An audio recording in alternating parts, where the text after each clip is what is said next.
So I got this comment in my DM today, and for a while now I've received such comments in my DM and even in the comment section, saying, why don't you talk about the bad things happening in Nigeria? Why are you only trying to see the good?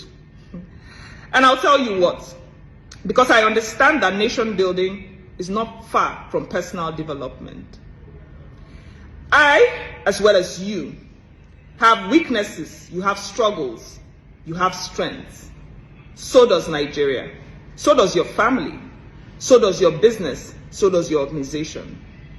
But you constantly want to project only your strengths as a person, only the strengths of your family, only the strength of your business.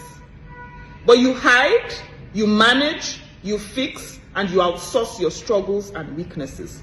But when it comes to nation building, as far as Nigeria is concerned, we seem to have a lot of prophets of doom who only see the bad things and the things that are not working, then turn a blind eye to the things that are working, or to the advantages and the strengths that we have.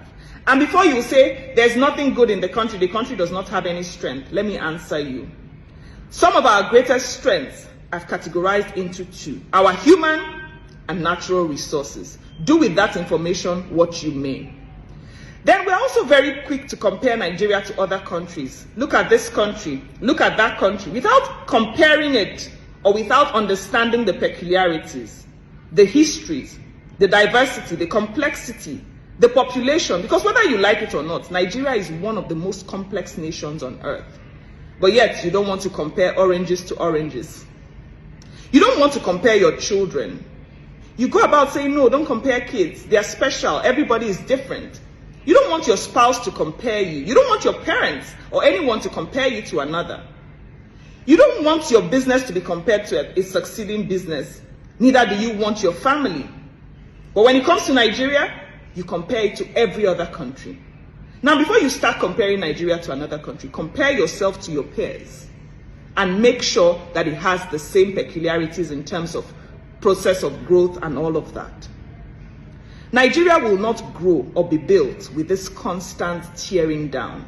We have our weaknesses, we have our struggles, we know what they are. And the truth is that some of those struggles and weaknesses we would fix, we would outsource, we will manage, and we would hide.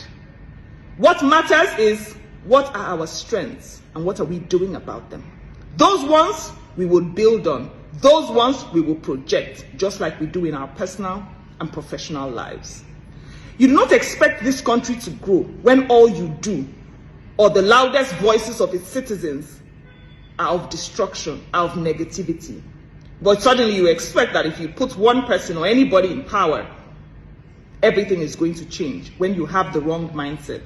There's a generation that must arise and not define this country or cease to define this country by its limitations or by its struggles, and define it exactly for its strengths, for its greatness. There's so much greatness on this soil. We turn a blind eye. We can't keep turning a blind eye and expecting miracles to happen.